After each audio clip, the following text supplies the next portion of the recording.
দেখতে দেখতে সেই ছোট্টবেলার বান্ধবীটার বিয়ের দিন চলে আসলো। আজ রাত পোহালেই কাল ওর বিয়ে। তো আজকেই ছিল ওর মেহেন্দি।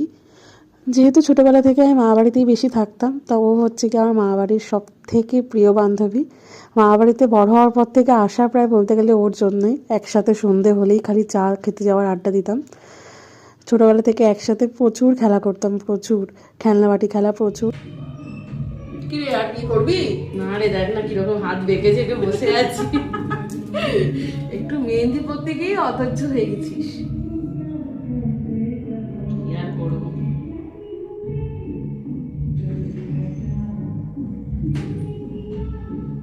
আর বিয়ে করবো না।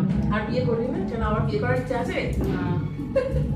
হাত দেখ না বেঁকে যাচ্ছে, পা বেঁকে যাচ্ছে, সব তলা। তো মেহেন্দি পড়তে পড়তে আমরা এটাই আলোচনা করছিলাম যে ছোটোবেলাটাই হয়তো ভালো ছিল, কত তাড়াতাড়ি ছোটোবেলাটা কেটে গেল, আমরা কত বড় হয়ে গেলাম। সরিয়ে দেবো, দেখা যাচ্ছে না? এগুলো সরিয়ে দেবো? না না, কেন এগুলো রাখবি নাকি? বল হাত তো সরিয়ে দিই। আমার দিকে নিয়ে আমি একটু এরকম করে দেখাই। নে দেখা, হ্যাঁ হ্যাঁ, তারপরে খোল।